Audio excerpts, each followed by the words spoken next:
Welcome, everybody. Dr. James Beckett here with Rich Klein, Sports Card Insights.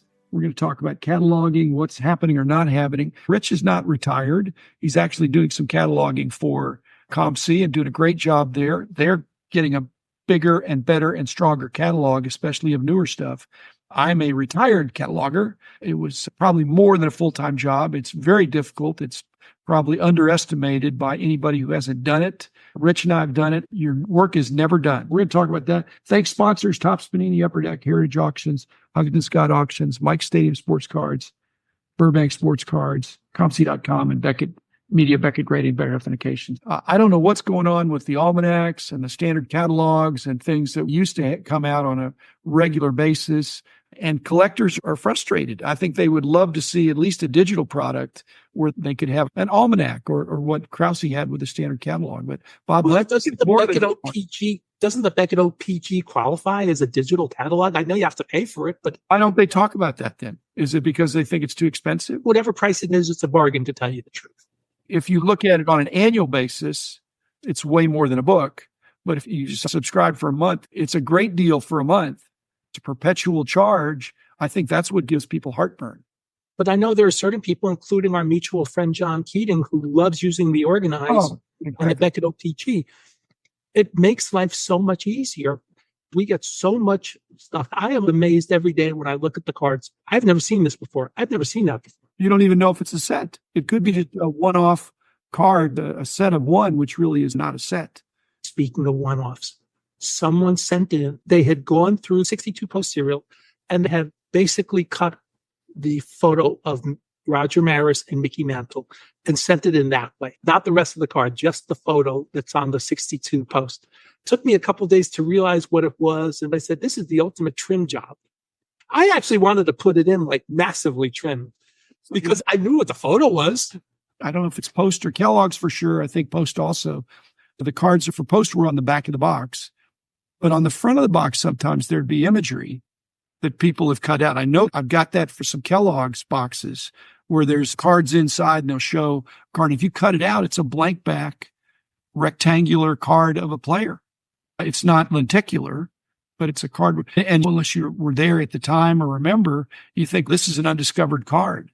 What do people do when they don't have the decades of knowledge and experience that you have and I have? And they just think, wow, this is an undiscovered early mantle artifact. But I agree. I'd like to see everything to be slabbable with a description. Otherwise, you've got to remember the story. I'd just like to see more descriptive flips that just say this is, like you said, massively trimmed or extremely trimmed or something like that. I see nothing wrong with that. That's helpful. It gets it out of circulation as a loose item that somebody could have advantage taken of them. There's a limited amount of space you can put on the slabs. I think CGC has more room on their labels than anybody else. They can put more detail into the slabs than anybody else right now. But who's doing that now? Is it up to no one? And I think that's where you're coming from. Yeah. That would really help the hobby. I'd also like to see the serial number put on the card. If it's 40 out of 50, put that on the card. I know PSA says they can save all the serial number information they get on the cards, but put it on the flip. Who's responsible? So you putting the onus on the grading companies to do the research so when they're identifying the card and grading the card, they can accurately describe it on the flip, on the label. We talked about this with the set I was in, but I do want them to do a little work if it's a known variation and there's a reason to tell the difference. If somebody wants to know the difference, some of them are obvious. Gaylord Perry, 69 white letter, yellow letter. Yeah, you're going to put that on the flip. A or B, and even that is not uniform. But Rich, I don't think it's about having a known variation. It's about having a published variation that's in a hobby standard reference that's kept up to date, where you look in that almanac and say, oh, here it is. Okay, that's it. And it just hasn't been updated. If somebody has something and they're not sure what it is, what's the hierarchy? Are you saying first look in the OPG, second look in an old standard catalog, third look on COMC? Nowadays, first look at COMC, second look at the OPG, third look at the old standard catalog. And I say that with all due respect to the work you and I did, but we've been gone a long time. What about TC? They do a really good job. However, one of the flaws of E is it's user generated. So if somebody wants to do something that doesn't exist, you have to eventually ferret it out. And they've had cards that don't exist. There was like 55 Bowman Harvey Keen that became a problem. And there were a couple 55 of the Bowman variations. Somebody said existed that they had no exemplars for the simple reason the card didn't exist. Well, I would love to see a 59 Topps Bill White rookie card. There's a trade logo on the card. I'd like to see it without one. Larry Fritz supposedly said he had one. So I always look at that card. Okay, how come I've never seen another in all the time I've looked? And if I ever see one, it'd be wonderful. What's going to happen in 5 years? Is there going to be any change to this? You're saying the OPG is not getting that much better because the long tail stuff is difficult for the guys to have time for. COMC, the work is generated when somebody submits something. So if more and more cards are submitted to COMC, it should iterate better. Back when I was doing a lot of the pricing, we had two databases. We had an annual database and a magazine database. When a change came in, it had to be corrected in both places. If it was something that was a mistake or we had a misspelling or something, and it might be wrong in one and right in the other. And so making sure we were double checking that we were still in sync. The next iteration of the software was all working off one standard central database. I know we're no longer in Access at Beckett. We had switched by the time I left, but when we got to Access, then everything was able to be sent off one database. After I was away from that, did anybody have access to making these corrections? Or was it going through you? Because some of the things that are proposed on Net 54 act like the world is a real simple place and other people could just, like a Wikipedia, you could just contribute and put it in there. But you have chaos sometimes when people, not even for nefarious purposes, just somebody put something in wrong and there is a ripple effect. I read Net 54, and if there was something that came up that I didn't know about or couldn't verify, I would have them send me scans so I could verify. But some of them sent scans to Dan Hitt. What were there, or Grant or somebody? Has there always been a central person at our old company? I think it works sport by sport. If you had an edition for football, the football guy sent it to Dan. For baseball, they sent it to me. The other sports, Al Muir may have handled hockey. Rob probably handled basketball. Keith Howard handled basketball. And then if it was something that they needed, like another pair of eyes, I would become the second pair of eyes. So there's never going to be another standard catalog? I don't think there'll ever be a full standard catalog again. I don't even think they do the pre-1980 book anymore. Did you ever use a Sports Collectibles Bible? It was a great concept, but in the execution, getting different people to do different chapters. You asked me about that. A couple of the books I did, one noteworthy, where I brought in some kind of guest editors for sections.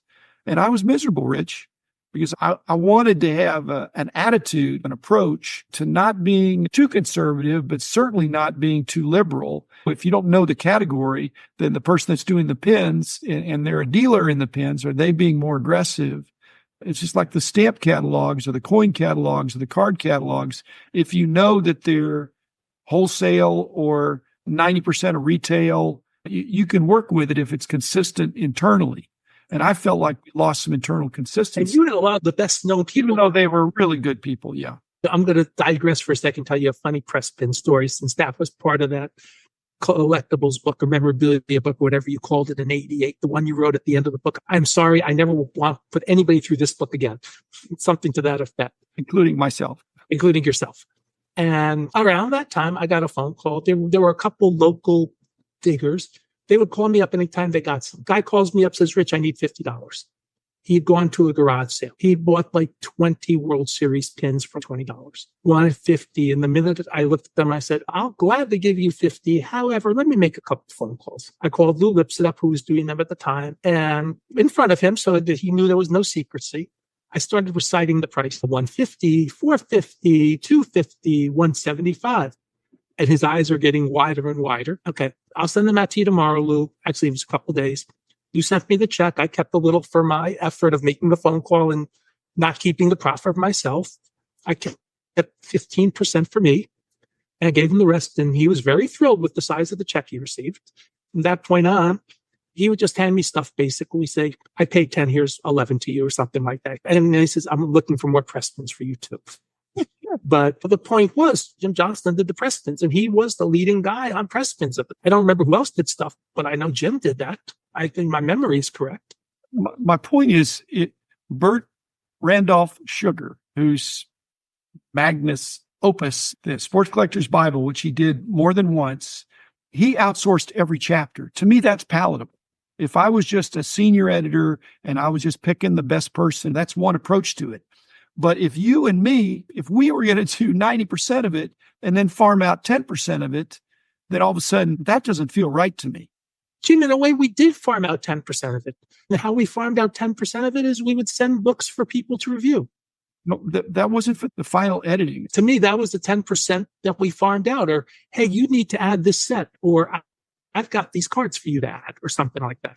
So there are always things to do. But it came through us, and we could evaluate the reliability of the information. But when the other person is so into it, it's hard to challenge them. If you had 10 chapters in a book and you outsourced every chapter, then you're just the senior editor. But if you're writing most of the book and then you let somebody else put the ending of the book, it just seems like it's not your book.